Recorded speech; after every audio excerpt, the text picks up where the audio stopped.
नमस्कार सभी को। हमारे डे टू डे लाइफ में काफ़ी लोग बात करते हैं सफाई को लेकर, सोशल सर्विस को लेकर, किस किस तरीके से एनवायरनमेंट को साफ़ रखना है, अपने घर को किस तरीके से साफ़ रखना है। काफ़ी लोग बात करते हैं, लेकिन काफ़ी लोग निकलते भी हैं। इवन गवर्नमेंट भी कर रही है स्वच्छ भारत अभियान को लेकर, एनवायरनमेंट को किस तरीके से साफ़ रखना है, ये सब चल रहा है। लेकिन मैं बताना चाहूँगी कि ऐसे लोग भी हैं जो लोग ये चीज़ को फॉलो नहीं करते हैं। लेकिन आज हम आए हुए हैं पासीघाट ईस्ट सियांग डिस्ट्रिक्ट में, और आज हम मिलवाने वाले हैं एक ऐसे यूथ से अरुणाचल प्रदेश के जो सिर्फ वेस्ट मटेरियल को रीयूज़ ही नहीं, रिसाइकल ही नहीं, उसे कम भी करा रही है। तो सीधे उनसे मिलते हैं और आप सबसे मिलवाते हैं और जानते हैं उसके बारे में डिटेल। सबसे पहले तो आपका इंट्रोडक्शन दीजिएगा, और ऑन बिहाफ ऑफ अरुणाचल के लोग की तरफ से आपको थैंक यू कहना चाहूँगी, क्योंकि काफ़ी कम निकलते हैं। कोई नहीं सोच सकता है कि एक वेस्ट मटेरियल से रिसाइकल सामान भी बन सकता है, कहीं ना कहीं रीयूज़ भी होता है। तो ये काफ़ी कम सुनता है। तो आपके बारे में बताइए और जो आप काम कर रहे हैं उसके बारे में बताइए। हाँ, सभी को मेरा नमस्कार। मेरा नाम निक्कू प्रसाद शाह है। मैं एक द ग्रीन स्क्वाड टीम बोल के एक एनजीओ है, उसका प्रेसिडेंट हूँ। और हम लोग ईस्ट सियांग डिस्ट्रिक्ट से में आपका पूरा ऑल ओवर द डिस्ट्रिक्ट में से जितना भी रिसाइकलेबल वेस्ट होता है उसको कलेक्ट करते हैं, उसको फिर रीयूज़ करते हैं, रिसाइकल करते हैं। इसके बाद जो बच जाता है उसको रिकवरी भी करते हैं। इसके लिए हमारा एक फैक्ट्री है जो कि गोविंद नगर में है। वहाँ पे हम सब सामान को ले जाके आगे प्रोसेसिंग में डालते हैं। हमारा मेन उद्देश्य ये है कि मतलब लोगों को कचरा के बारे में इतना नॉलेज होना चाहिए कि बिफोर दे थ्रो एनीथिंग उनको पता होना चाहिए कि वो क्या कर रहे हैं। गंदगी कर रहे हैं तो उनको ये भी पता होना चाहिए कि वो गंदगी कर रहे हैं, अगर उसको हमको देते हैं तो उससे उनका क्या फ़ायदा है वो भी पता होना चाहिए। यह हमारा इनिशिएटिव है कि पूरा ऑल ओवर ईस्ट सियांग और all over India, all over the world एक साफ़ सुथरा होना चाहिए, जिससे कि हम लोग का नेक्स्ट जनरेशन जो है उसको एक अच्छा इन्वायरमेंट मिलेगा जिसमें वो रह सकते हैं। क्योंकि अभी आपका क्लाइमेटिक कंडीशन ये सब बहुत ख़राब से ख़राब, बदतर से बदतर हो जा रहा है।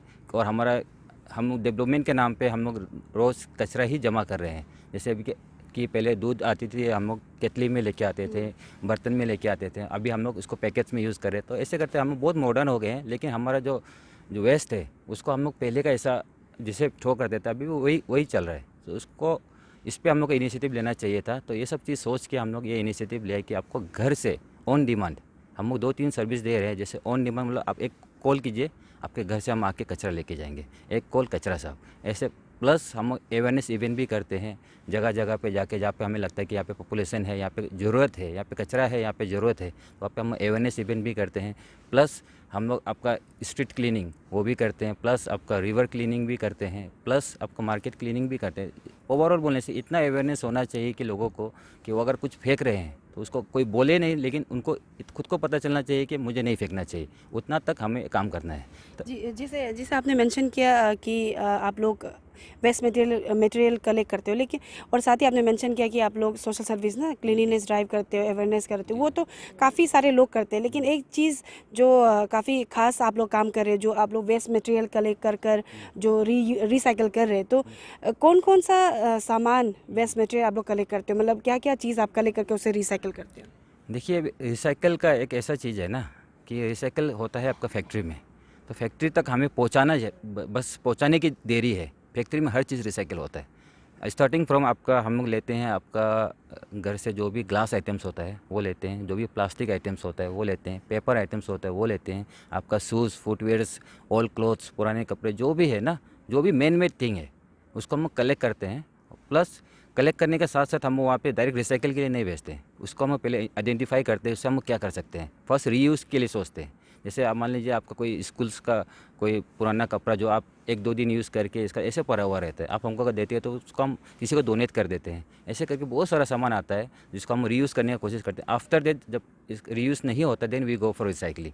और हमारा मेन मोटो है कि कचरा जो जहाँ से आता है, फैक्ट्री से आता है, जो भी प्रोडक्ट्स के फॉर्म में कचरा आता है, जो कि हम प्रोडक्ट को यूज़ करते हैं, इसका जो रेपर्स होता है, बोटल्स होता है, जो कि हम ऐसे थ्रो कर देते हैं, वो वापस फैक्ट्री में जाना चाहिए। और फैक्ट्री लेती है, मेन बात है फैक्ट्री लेती है, हम देते नहीं हैं। बिकॉज द रिवर्स ट्रांसपोर्टेशन इसको कौन अफोर्ड करेगा? ना कंपनी अफोर्ड करती है, ना कोई अफोर्ड करता है। सो वी थिंक दैट इसको इकोनॉमिकल बनाने के लिए हम सोच रहे, हमारा इनिशिएटिव ऐसा है कि आप सिर्फ कचरा को एक बस्ता में जमा करके रखिए, हम आपको बस्ता भी देंगे, उसका नाम है मैजिक बैग।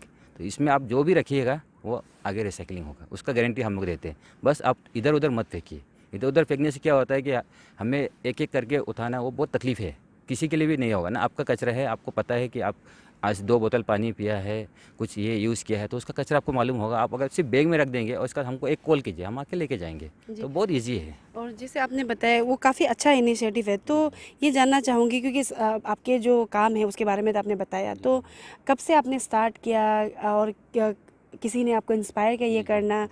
जी, मैं एक इलेक्ट्रिकल इंजीनियर हूँ, BTech electrical engineer from Pune university. तो 2016 में मैं पास आउट हुआ। इसका मैं जॉब कर रहा था एमएनसी कंपनी में। तो on the way I have to visit 3 dumping yards. मतलब 15 किलोमीटर मुझे ट्रैवल करना था ऑफिस जाने के लिए। उसके बीच में मुझे 3 से 4 डंपिंग यार्ड हर दिन क्रॉस करता था मैं।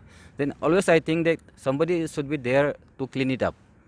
सोच के 2 साल 3 साल हो गया है ना, देखा है तो कोई नहीं कर रहा है। देन उस समय मैं स्वच्छ भारत के साथ जुड़ा हुआ था, जो हम लोग क्लीनिंग ड्राइव होता है ना, वो सब कर रहे थे हम लोग, लेकिन पार्ट टाइम, मतलब अपना ऑफिस करते हुए संडे को या फिर कभी टाइम मिला तो देन एक दिन मुझे ख्याल आया कि why should somebody else do it, I am capable to do it, right, I am a engineer, हम कर सकता है। तो हम उस दिन डिसाइड किया और उस दिन अपना रिजिग्नेशन लेटर दिया और मैं अपना मैनेजर को भी बताया कि मैं ऐसा काम करना चाहता हूँ। तो वो बोला गो हेड, अपना आप खुद से कीजिए जो करना है ना। Then I started working with a private limited company, green soldiers private limited. तो उन्होंने मुझे सपोर्ट किया कि आप हमारे यहाँ पे ज्वाइन कीजिए और हमारे साथ में मिलकर काम कीजिए। Then we started our journey in 2017 I think. तो वहाँ से हम लोग पुणे में काम किया है, फिर आफ्टर दैट मुंबई हैदराबाद में थोड़ा थोड़ा काम किया है। आफ्टर दैट मैं यहाँ पे आया अरुणाचल में।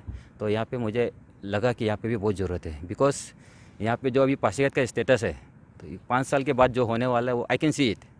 ज़्यादातर लोगों को पता नहीं होगा 5 साल बाद क्या होने वाला है, but I can see it कि 5 साल के बाद एक क्या सिचुएशन होने वाला है। सो जितना जल्दी हो, prevention is better than cure बोलता है ना, तो जितना प्रिवेंशन कर सकते हैं उतना अच्छा है, जितना जल्दी हम चालू करेंगे उतना अच्छा है। बिकॉज ये क्या है, हमारा ये रिसाइकलिंग इज़ नॉट ए क्या बोला जॉब, कोई ऐसा कुछ काम नहीं है, इससे पार्ट ऑफ लाइफ ना। Recycling should be a part of life. हर घर में डस्टबिन तो होता ही है। 1 डस्टबिन पोल्यूशन, 2 डस्टबिन सोल्यूशन। और जैसे आपने मेंशन किया कि ये वेस्ट मटेरियल और कहीं ना कहीं एनवायरनमेंट को साफ़ रखने के लिए आपने अपना नौकरी छोड़ा, और हमें खबर मिली थी कि आपका जन्म अरुणाचल यहीं ईस्ट सियांग डिस्ट्रिक्ट में हुआ, तो काफ़ी अच्छी बात है। मेरा मेन विज़न ऐसा है कि all over the mother earth जो बोलते हैं ना आपका है ना मेरा है, ना इंडिया का है ना पाकिस्तान का है ना अमेरिका का है, ये मदर अर्थ है। ये एक ऐसा चीज़ है जिसमें हम सब रहते हैं। सिर्फ पासीघाट को क्लीन किया तो भी अचीवमेंट नहीं है, बिकॉज द आपका अमेरिका अगर गंदा है, पासीघाट क्लीन है तो मतलब नहीं है, इन्वायरमेंट तो आपका ख़राब होगा ही होगा। ये मैसेज जाना चाहिए सबको ऑल ओवर द वर्ल्ड कि ये चीज़ गंदा है, इसको मत फेंकिए, इसको रिसाइकिल कीजिए। बिकॉज प्लास्टिक का जन्म इसलिए हुआ था कि ह्यूमन नीड को कंप्लीट ये फुलफिल कर सके। अभी हमारा पॉपुलेशन इतना ज़्यादा हो गया कि we can not carry out the traditional method. तो हम लोग नया मेथड ये किया कि रैपिंग किया, फूड प्रोडक्ट्स ये सब बनाया, तो उसमें बहुत सारा वेस्ट निकल रहा है। तो उसका साथ उसका जानकारी भी निकलना चाहिए कि अगर आप ये चीज़ ले रहे हो, एक पानी बोतल ले रहे हो 10 रुपये में, देन आपको वो जो बोतल है वो दुकानदार फिर से लेना चाहिए। ऐसा कुछ सिस्टम होना चाहिए। तो वो सब चीज़ पे हम लोग अभी काम भी कर रहे हैं। इन फ्यूचर आप हमारा ये एक रिसाइकलिंग शॉपिंग मॉल टाइप में छोटा सा हम खोलने का कोशिश कर रहे हैं, जिसमें कि आपका जो भी फेंका वाला सामान हम अच्छा चीज़ बनाए हैं जो कि आपका मार्केट में आएगा, जिसको आप यूज़ करके लगे कि हाँ, बिकॉज आपको थ्रो करने से अच्छा आप उसको स्टोर करेंगे। जी। जी। और जैसे आपने पहले मेंशन किया कि अभी 1 साल हो चुका है ये जो आपका ग्रीन स्काउट टीम को खोलकर, एनजीओ को खोलकर, तो गवर्नमेंट या डिपार्टमेंट या एडमिनिस्ट्रेशन की तरफ से कुछ हेल्प, मटेरियलिस्टिक बोलिए या लॉजिस्टिक, कुछ भी आपको हेल्प मिला? अभी हम पासीघाट म्यूनिसिपल काउंसिल के साथ हम लोग का टाई अप है, और यहाँ के डीसी डॉक्टर किनी सिंह, उन्होंने हमें बहुत सपोर्ट किया है। उन्होंने मतलब फ्रॉम द बिगिनिंग उनका भी एक सोच है कि मतलब एक अच्छा वातावरण होना चाहिए जिसमें हम लोग ये केवल रह सके ना। तो हम लोग मिलके अभी अच्छा काम कर रहे हैं। आज काम इन द सेंस उन्होंने हमें फैक्ट्री प्रोवाइड किया है, व्हीकल हमारा है, और हम लोग का सपोर्ट जो है, पब्लिक सपोर्ट बहुत अच्छा है। लोग समझ रहे हैं इस बात को कि हाँ, ये फ्यूचर में जाके आप प्लास्टिक फेंक रहे हो तो आपको प्लास्टिक ही खाने को मिलेगा, डायरेक्टली नहीं तो इनडायरेक्टली। ये प्लास्टिक आपको मछली खाएगा, मछली को आप खाएगा, तो डायरेक्टली इनडायरेक्टली आपको प्लास्टिक खाने को से अच्छा है कि आप उसको फ्रेश चीज़ खाओ, उसको फेंको ही मत। ये जो इनिशिएटिव आप लोग कर रही है तो सिर्फ पासीघाट में सीमित है ना अभी as of now? At present बोले से पासीघाट में नहीं, ऑल ओवर ईस्ट सियांग में। ऑल ओवर ईस्ट सियांग में से मेबो मेरा जहाँ पे बर्थ प्लेस है, वहाँ पे भी ये है आपका Oyan, Ruksin, all over East Siang को हम लोग कवर कर रहे हैं अभी एट प्रेजेंट। तो आपने कुछ अपनी तरफ से रिप्रेजेंटेशन वगैरह कुछ दिया कंसर्न डिपार्टमेंट को, ताकि क्योंकि जो आप कर रहे हो वो अभी किस लोगों को समझ में नहीं आएगा होगा जो देखेंगे भी, लेकिन काफ़ी अच्छा और काफ़ी कह सकते हैं कि इनोवेटिव आइडिया है, सो दैट मतलब इन्वायरमेंट भी साफ़ रहेगा, सामान भी रिसाइकल होगा, मतलब कहीं ना कहीं हर चीज़ हमारे पास ही रहेगा और वेस्टेज भी वेस्ट भी ज़्यादा नहीं होगा।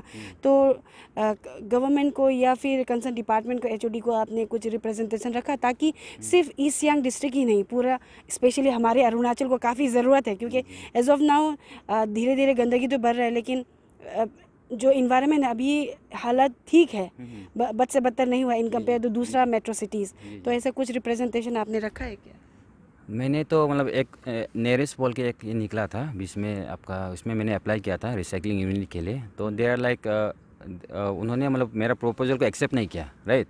तो यहाँ पे मैंने अभी खुद से कर रहा हूँ एट प्रेजेंट, मतलब इसके बाद मैंने एफसेम बोल इसमें भी ये चीज़ को पुट अप किया था, but they didn't select it ना। तो वहाँ पे तो उस काम आगे नहीं बढ़ा, बट इंडिविजुअली मैं कर रहा हूँ इसको ना। और हमारा टीम है जो कि मुझे सपोर्ट कर रहा है, अबाउट 50 मेंबर्स है जो कि हम साथ मिलके कर रहे हैं। क्या बोलेंगे इसको, मदर अर्थ की तरफ हम लोग का एक ये है कि मतलब होना चाहिए, ये चीज़ होना चाहिए, और कोई और नहीं करे तो चलो खुद ही करते हैं। वो एक मॉरल रेस्पॉन्सिबिलिटी, और कोई भी काम छोटा या बड़ा नहीं होता है। और मैं आपको फिर से थैंक यू कहना चाहूँगी, क्योंकि जितना आपके बारे जान रही हो काफ़ी अच्छा लग रहा है, और कहीं ना कहीं एक इनिशिएटिव जो हेड्स ऑफ कहने लायक है। और साथ ही मैं आपसे ये जानना चाहूँगी कि आप कुछ कहना चाहेंगे कंसर्न डिपार्टमेंट को या गवर्नमेंट को, जो एक्चुअल में अगर इम्प्लीमेंट होता है या फिर उनके तरफ से हेल्प दिया जाता है आपको या आपकी टीम को, तो कुछ और अच्छा हो सकता है ना। तो कुछ कहना चाहेंगे? मैं स्पेशली प्रेमा खांडू सर से थोड़ा रिक्वेस्ट करना चाहूँगा कि डायरेक्टली रिक्वेस्ट ये है कि मतलब देखिए हमारा अरुणाचल अभी 30% थोड़ा पोल्यूटेड है, बाकी 70% अभी तक हुआ नहीं है। स्पेशली ईटानगर और पासीघाट थोड़ा एक मेजर सिटी है जो इसमें काम बहुत अर्जेंटली ज़रूरत है ना। तो मैं इतना चाहूँगा कि मेरा प्लान, मेरा आइडिया जो हम लोग का टीम का एक, हम लोग क्योंकि इसमें हम लोग 4-5 साल से काम कर रहे हैं, ये एक दिन का सोल्यूशन नहीं है। इतना काम करने के बाद हम लोग कुछ एक सोल्यूशन निकाला जिस पर अभी हम लोग काम कर रहे हैं। अगर उनको अच्छा लगता है, दे आर लाइक ये हो सकता है, बिकॉज हम from our point of view ये हो सकता है, because that's why we are doing it, right. हो सकता है तो it should be implemented all over Arunachal, और स्पेशली नॉर्थ ईस्ट में भी किया जाए तो बहुत अच्छी बात है। क्योंकि हमारा एक मिशन है कि भाई 10 साल से 15 साल मैक्सिमम ना, अगर कोई सपोर्ट नहीं मिलने से भी हम लोग कर देंगे, लेकिन गवर्नमेंट का सपोर्ट मिलता है, we can do it within 1 year. कोई बड़ी बात नहीं है, बस आपका हैबिट को थोड़ा सा चेंज करना है। पहले हम लोग ब्रश नहीं करते थे, we started doing brushing, right. तो हम लोग को पता चल गया कि ब्रशिंग रोज़ सुबह करना है, तो वो अभी आदत बन गया। ये भी एक आदत की चीज़ है, आदत को बस आपको इम्प्लीमेंट करना है। ये 2 से 3 महीने का ट्रेनिंग में हो जाता है। और हम ऑल ओवर ईस्ट सियांग में अभी तक जहाँ जहाँ पे हम सर्विस दे रहे हैं, ये ट्रेनिंग को फोकस कर रहे हैं, क्योंकि collection is not our part. I am not interested in collection only. Collection किया, आज दिया, कल हम नहीं आया तो आप फेंक दोगे, तो वो नहीं होना चाहिए। आपको ये नॉलेज के साथ आना चाहिए कि हाँ ये चीज़ आप रिसाइकिल करना है तो करना है, चाहे मेरे थ्रू कीजिए या किसी और के थ्रू। जी, इसके लिए तो कुछ पेमेंट वगैरह कुछ तो है नहीं, जैसे आपने कहा। तो आखिर में इंटरव्यू कंप्लीट करने पहले आपसे ये जानना चाहेंगे, और एडवाइस या फिर आप कुछ मैसेज देना चाहेंगे। काफ़ी हमारे यहाँ के लोग, यूथ आपके जैसे काफ़ी यूथ है, उन्हें कुछ मैसेज देना चाहेंगे कि किस तरीके से मदर अर्थ को सेफ रख सकते हैं, क्योंकि जैसे आपने कहा 30 to 20% अरुणाचल प्रदेश अभी पोल्यूटेड हो चुका है। तो कुछ मैसेज आप देना चाहेंगे? मैसेज तो बस यही है, PSR बोल के एक टर्म है, पर्सनल सोशल रिस्पॉन्सिबिलिटी, उस पर आप काम कीजिए। आपका जो खुद का कचरा का आप ध्यान रखिए, को इकट्ठा करके रखिए, because littering is a very bad habit.